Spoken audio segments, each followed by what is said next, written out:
was Think and Grow Rich by Napoleon Hill. And I was lazy to read the book, so back in the days we had cassettes. Millennials? Yeah, you should Google that up. What cassettes are, right? Cassettes. The Sony Walkman, listen to Think and Grow Rich. Listen, Think and Grow Rich. And I told my parents about it, they're like, I'm gonna get rich. How?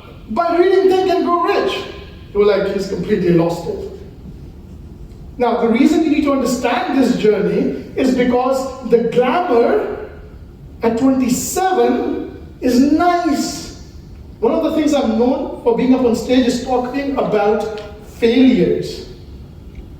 Because the glamour is so good that most of us think, he's a millionaire, he's a multi-millionaire. That's not me. Why not? When my dad came to Dubai, his salary was $200 a month.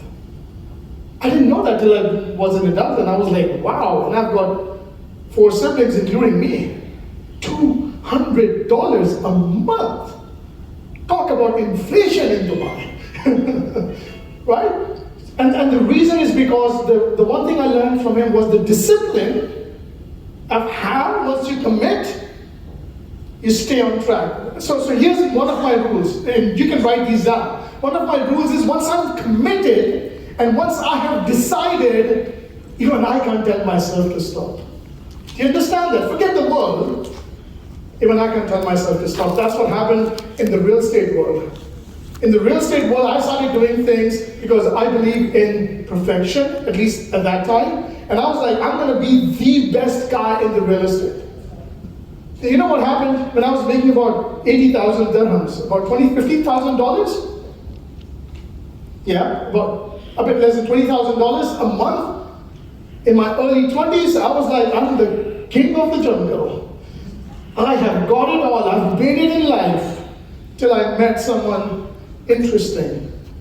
So I told him, he was a fatherly figure, right? So I looked at him and said, hey, I've made it.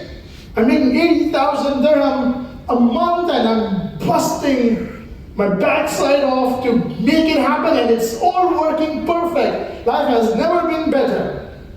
So I was excited, he wasn't. I'm like, what's wrong with this guy?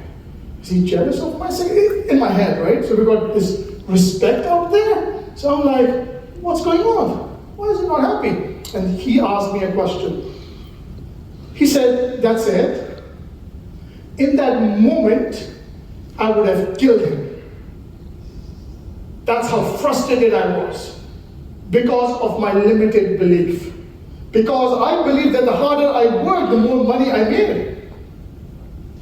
20, 30 years of programming that Mr. Swanton spoke about, absolutely phenomenal. How we grow up in life. How hard do you work to change it? Right? So, then he said something. He says, Tahir, you need to understand that you have to stop selling these small things here and there. I was like, small things? There's $1 million properties that I'm selling. For me, that was like the big deal. And he said, stop selling these small things. Work on bigger things. Because there are bigger things happening in life. Me, the rebellious kid, said, oh, really? Like what? Start selling buildings. I'm like, oh, shit. You know, that's the time when, and I'll tell you why this story is important for each and every one of you. That was the time when I was like, oh my God, buildings. You know, there's a moment when things happen in your life where people question you about certain things and you feel like you want to sit down somewhere. You know, like, oh, wait, can I? You know, I started literally shivering. And it's like, what if? And then he asked me the next question. He says, you work that hard to make 80,000 dirham, let's say $20,000. What if you could make that money in a week? I was like, wow.